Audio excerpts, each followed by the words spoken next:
Chapter 2.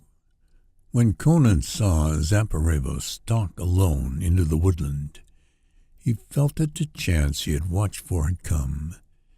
He'd eaten no fruit, nor joined in the horseplay of his mates. All his faculties were occupied with watching the buccaneer chief.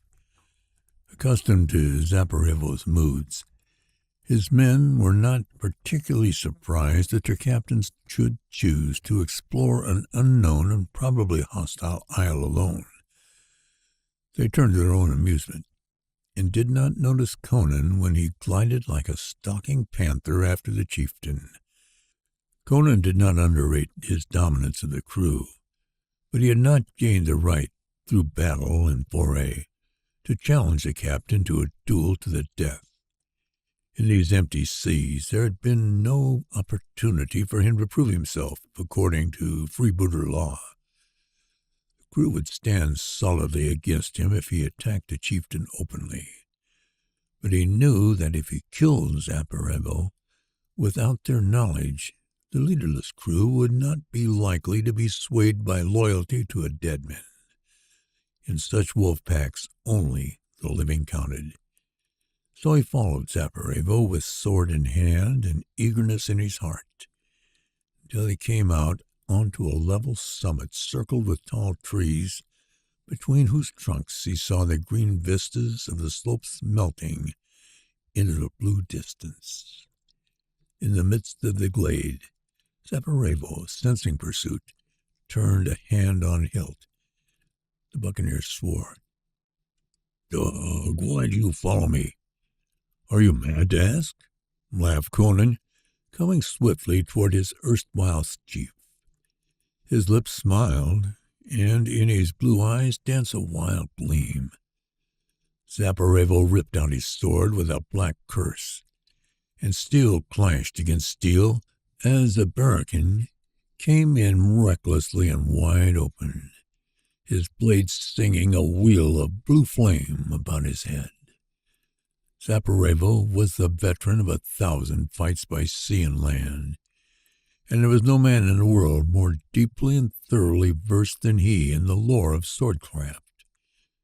But he had never been pitted against a blade wielded by a thews, bred in the wild lands beyond the borders of civilization. Against his fighting craft was matched blinding speed, strength, impossible to a civilized man. Conan's manner of fighting was unorthodox, but instinctive and natural as that of a timber wolf. The intricacies of the sword were as useless against his primitive fury as a human boxer's skill against the onslaughts of a panther. Fighting as he had never fought before, straining every last ounce of effort to parry the blade that flickered like lightning about his head, Zaporavo, in desperation, caught a full stroke near his hilt and felt his whole arm go numb beneath the terrific impact. That stroke was instantly followed by a thrust, with such terrible drive behind it that the sharp point ripped through chainmail and ribs like paper, to transfix the heart beneath. Zaporavo's lips writhed in brief agony, but, grim to the last, he made no sound. He was dead before his body relaxed on the trampled grass, where blood drops glittered like split rubies in the sun. Conan shook the red drops from his sword, grinned with unaffected pleasure, stretched like a huge cat, and abruptly stiffened, the expression of satisfaction on his face being replaced by a stare of bewilderment. He stood like a statue, his sword trailing in his hand. He lifted his eyes from his vanquished foe. They had absolutely rested on the surrounding trees and the vistas beyond. He had seen a fantastic thing, a thing incredible and inexplicable.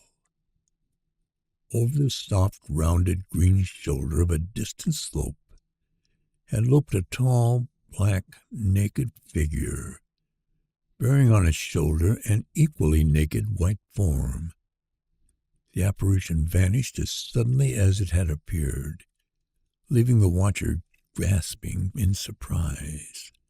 The pirate stared about him, glanced uncertainly back the way he had come, and swore.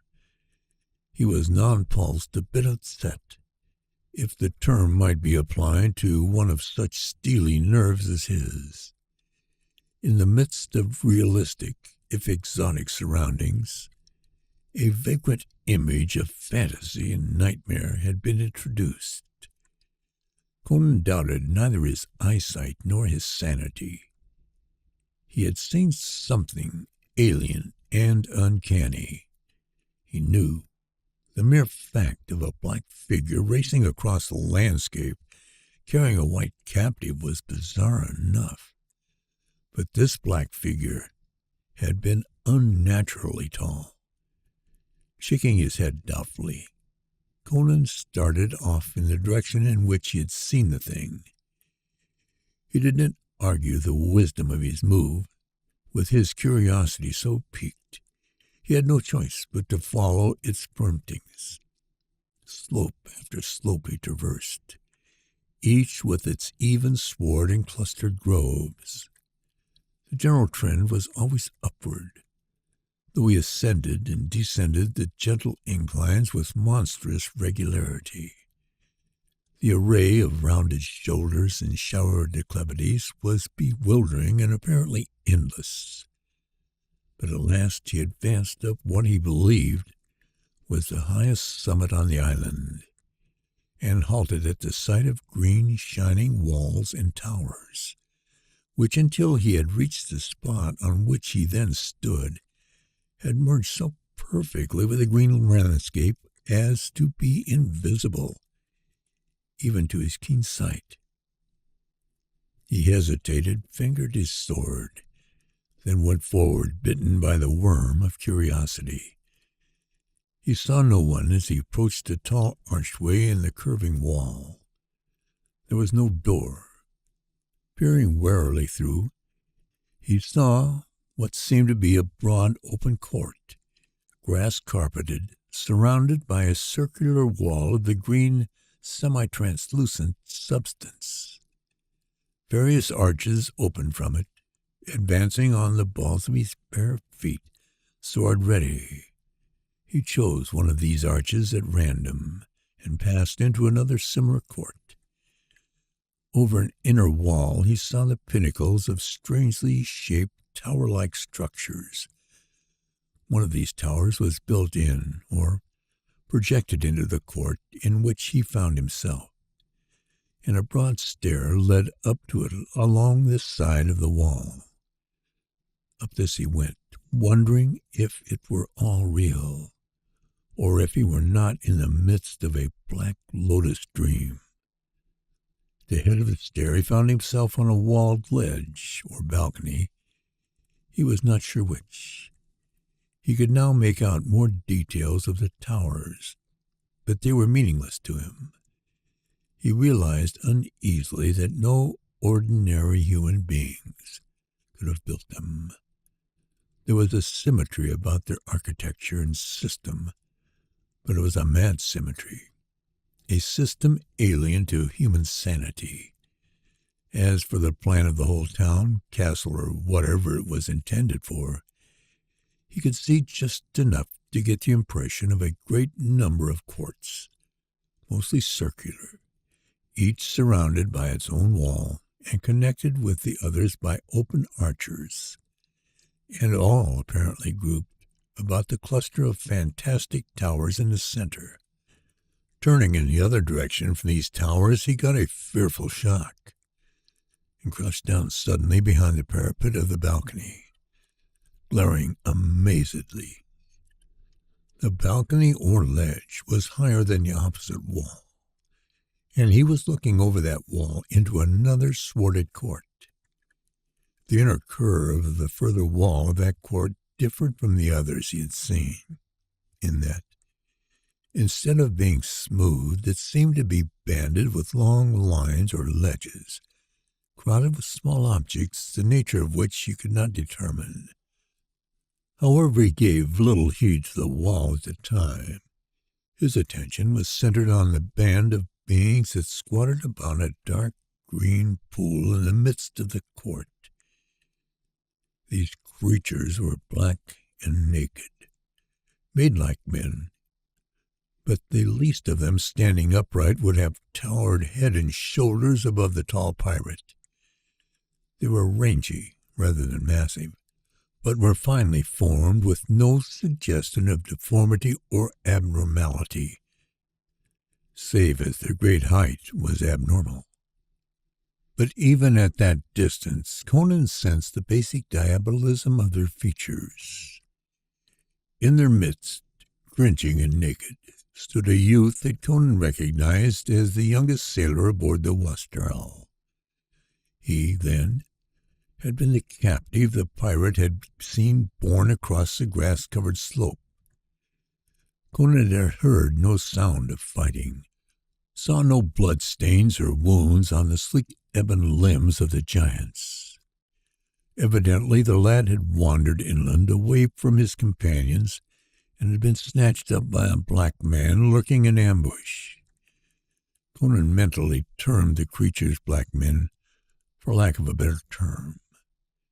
Instinctively he knew that these tall, ebony beings were not men, as he understood the term. No sound came to him. The blacks nodded and gestured to one another, but they did not seem to speak, vocally at least. One, squatting on his haunches before the cringing boy, held a pipe-like thing in his hand. This he set to his lips and apparently blew, though Conan heard no sound. But the Zingarian youth heard or felt and cringed. He quivered and writhed as if in agony.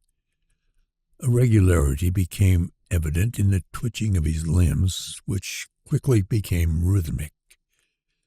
The twitching became a violent jerking, the jerking regular movements.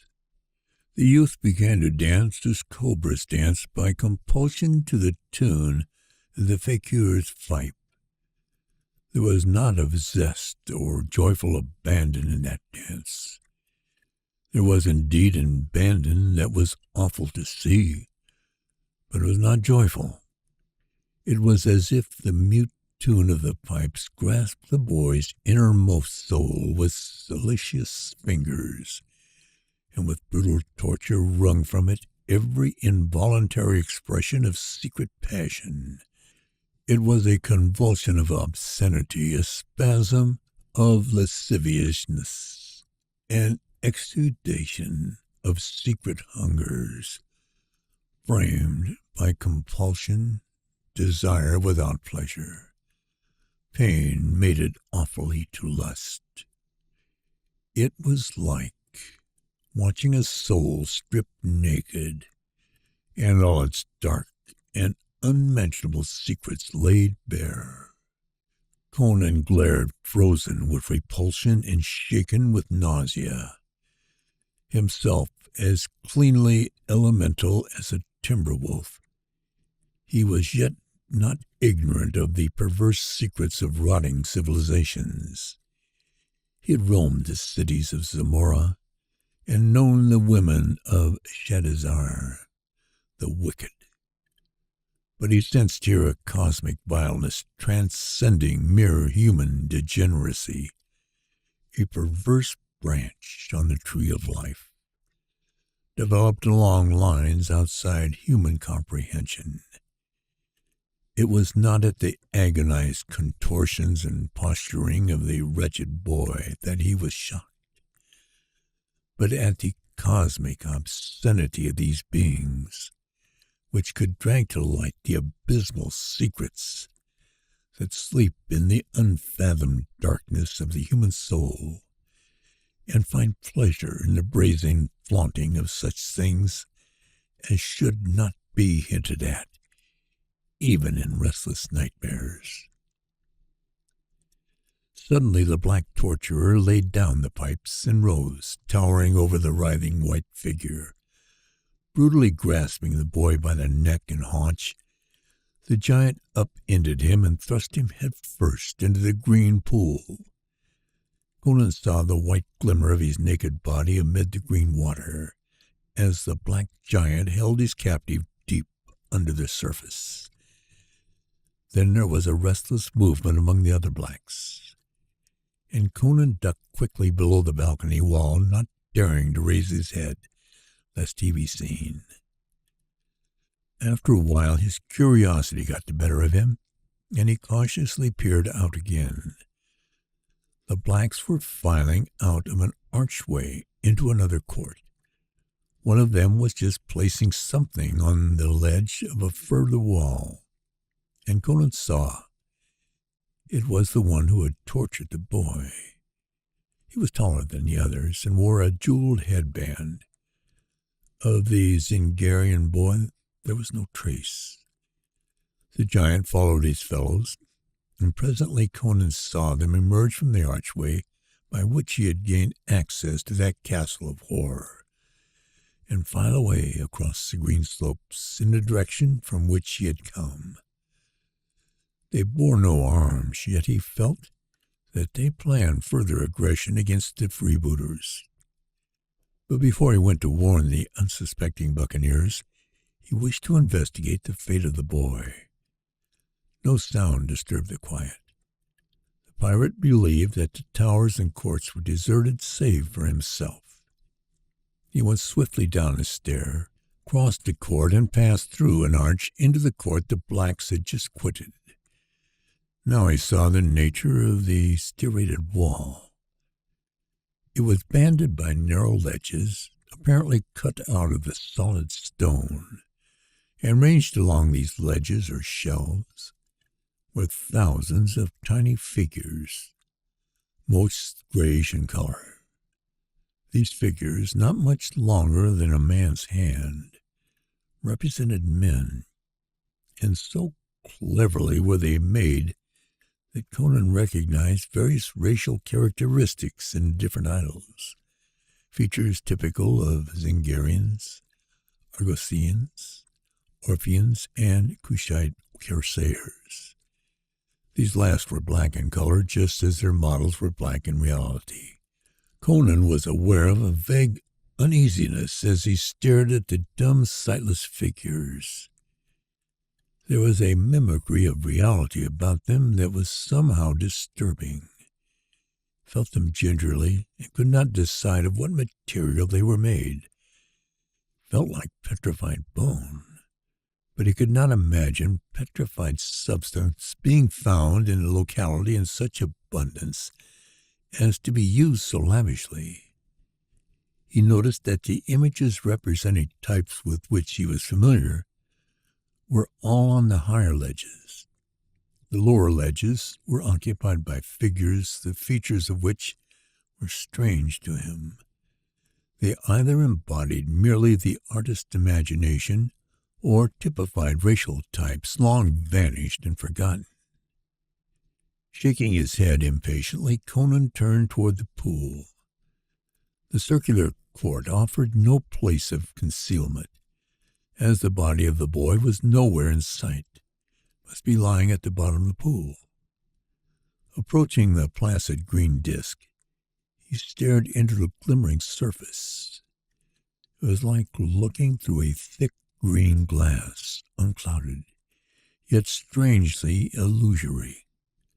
Of no great dimensions, the pool was round as well, bordered by a rim of green jade. Looking down, he could see the rounded bottom. How far below the surface he could not decide, but the pool seemed incredibly deep. He was aware of a dizziness as he looked down, much as if he were looking into an abyss. He was puzzled by his ability to see the bottom, but it lay beneath his gaze. Impossibly remote, elusive, shadowy, yet visible. At times he thought a faint luminosity was apparent deep in the jade-colored depth, but he could not be sure. Yet he was sure that the pool was empty except for the shimmering water. Then where in the name of Crom was the boy whom he had seen brutally drowned in that pool? Rising, Conan fingered his sword and gazed toward the court again. His gaze focused on a spot on one of the higher ledges. There he had seen a tall black place something. Cold sweat broke suddenly out on Conan's brown hide. Hesitantly, yet as if drawn by a magnet, the pirate approached the shimmering wall. Dazed by a suspicion too monstrous to voice, he glared up at the last figure on that ledge. A horrible familiarity made itself evident. Stony, immobile, dwarfish, yet unmistakable. The features of the Zingarian boy stared unseeingly at him. Conan recoiled, shaken to his soul's foundations. His sword trailed in his paralyzed hand as he glared open-mouthed, stunned by the realization which was too abysmal and awful for the mind to grasp. Yet the fact was indisputable. The secret of the dwarfish figures was revealed, though behind that secret lay the darker and more cryptic secret of their being.